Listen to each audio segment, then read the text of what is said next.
Alors l'intérêt de ce festival, c'est de faire prendre conscience au plus grand nombre, non pas des conséquences catastrophiques de notre civilisation industrielle, parce qu'on la connaît bien, mais surtout de voir maintenant que les réalisateurs nous proposent des solutions, des alternatives, et ça c'est extrêmement encourageant.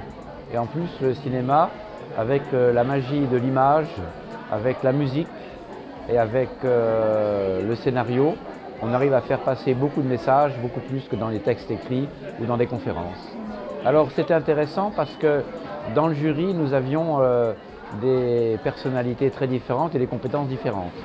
Là, je rends vraiment hommage au président Klaus, qui lui a depuis des décennies une excellente expertise du film. C'est-à-dire que lui voit pas seulement les images et le contenu, mais voit aussi comment ça a été réalisé, comment ça a été pensé, et il a un jugement de professionnel. Les autres membres du jury avaient des jugements en fonction de leurs compétences. Moi, ce qui m'intéressait, je suis depuis très longtemps dans l'écologie avec Jean-Marie Pelt, donc je connais bien la plupart des problèmes.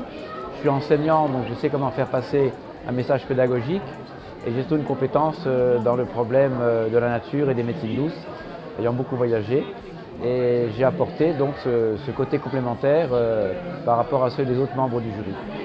Alors il y a un des films qui traite de mes sujets de prédilection, c'est Le Sentier de l'Anaconda, parce que là on est vraiment dans la forêt amazonienne, et puis c'est l'histoire d'un des premiers ethnobotanistes, Schultes, qui a fait un travail extraordinaire dans cette partie de l'Amazonie, le cœur de l'Amazonie, et aussi au Mexique.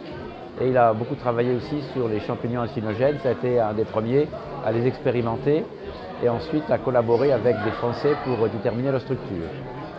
Mais autrement, je voulais revenir aussi sur le problème du jury.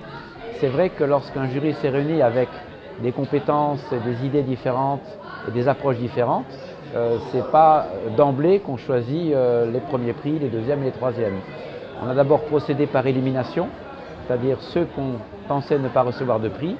Ensuite, on a gardé un certain nombre de films et après, il a fallu argumenter sur chacun de ces films et discuter au niveau des 5 membres du jury pour trouver un consensus.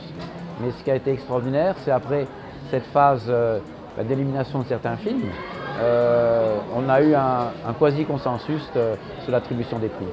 Je voulais dire, comme je suis un élève et un collaborateur de Jean-Marie Pelt depuis que je suis étudiant, évidemment, je suis très marqué par ce festival. Et je pense que c'est un extraordinaire hommage à toute son œuvre et à tout son rôle de lanceur d'alerte qu'il a exercé pendant toute sa vie. Il a, lui, fait prendre conscience de tous les problèmes environnementaux, mais maintenant nous sommes dans l'urgence et je pense qu'il ne s'imaginait pas que les problèmes arriveraient aussi rapidement. Donc maintenant, il faut trouver des solutions et vite.